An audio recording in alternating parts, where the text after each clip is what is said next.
This is one of our great allies, strategic partners, and it's tearing itself apart right now. This flashpoint is proving, well, basically it's highlighting so many fractures in that community. Yeah, you're absolutely right, Kieran. What we're seeing is a whole bunch of grievances, long-standing racial tensions, grievances over poverty and disenfranchisement, corruption, a whole range of grievances associated with unfairness of wealth distribution and the like. And it's all coming out now, and it's really showing that this society, the United States society, is threadbare at this stage, and it's quite a spectacle to see. And I think easy to dismiss as just being associated with this one thing. We've seen some of these kinds of things happen before, but this feels very pivotal. It feels like a hinge point in history.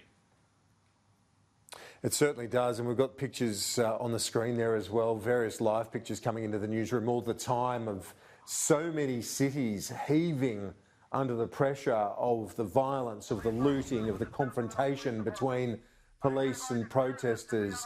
Some, as you say, grievances in relation to civil rights. Others, I think, you can see by the levels of crime here, basically disgruntled, unemployed individuals in the face of what is another crisis with that pandemic which is unfolding. Yeah, that's right. And what's really concerning, I think, particularly for the long-standing civil rights organisations, movements like Black Lives Matter and the like, is that this possibility that all of this is being hijacked by others, by anarchists, by Antifa types, and that they are intent really just on making mayhem, on sort of upsetting as much as they can the status quo and causing maximum damage. And of course, in amongst all of those are just the simple kind of opportunists, street criminals, people who are on the margins of society and who are taking an opportunity to, just wreck things, express anger, steal, and behave in that way. And of course, it's bringing out the worst on that side and the worst on the side of the police. We're seeing this started because of an egregious act of police brutality, which resulted in a death.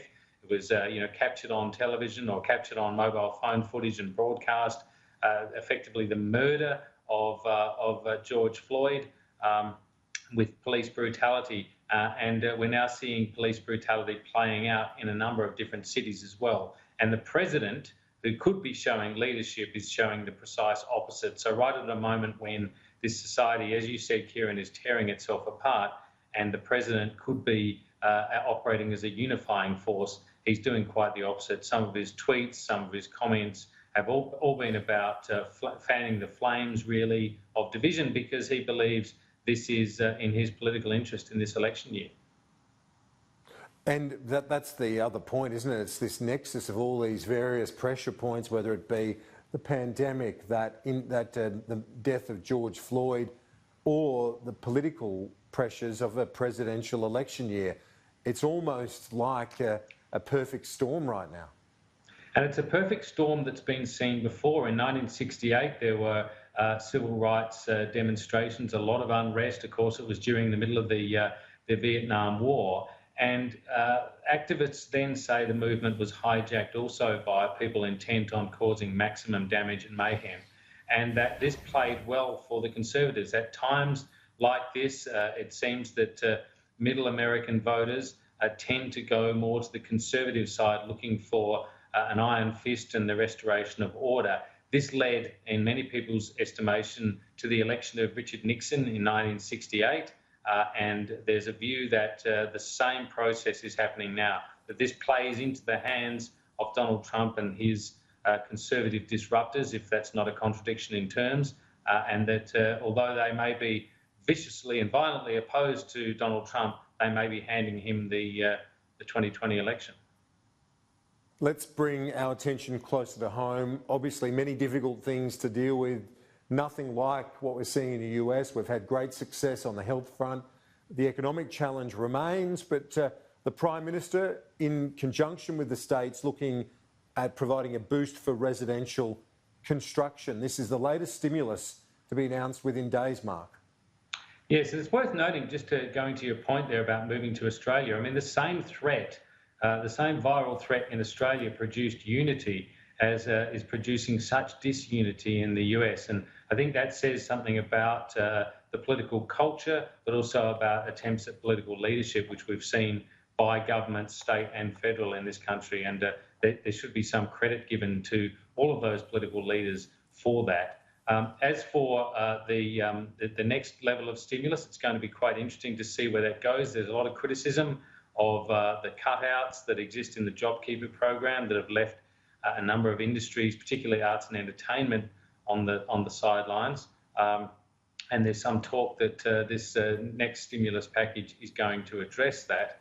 And as you say, there's also money for, or looks like being money for, the residential construction industry. So in that sense, in the other discussions we're hearing about ongoing stimulus, that's the fiscal response, but obviously the government behind the scenes is working on major economic reform, which our focus is on the October budget for that, but this is going to be very important for our prospects, not just for the next quarter or two, but for the next 5 or 10 years. Well, it is, because we're talking, everything, we were sort of supposedly sailing towards some sort of surplus, and now we're in deficit for as far as the eye can see and beyond. There are dire projections about the shortfall. $60-70 billion this year, $100 billion next year, or worse, depending on, I guess, the depth of this slowdown and the extent of extra spending to deal with it. So it's very important for the government to get all these settings right. Now, it's right that a whole lot of these things are being looked at in a kind of root and branch way. They say never waste a crisis, and there is some mood for new cooperation, new thinking between state and federal governments. We saw COAG disbanded at the end of last week and replaced with this national cabinet. Perhaps that culture of cooperation between the levels of government can also be helpful here in a bit of economic restructuring. That sort of blue sky thinking is definitely needed. We're seeing it, of course, in talk about industrial relations as well. There's some scepticism as to whether that will actually end in happiness and peace, or whether it will fall short. But nonetheless, I think the government's starting from the right place. Notwithstanding the fact that it has a tough reputation of its own to overcome.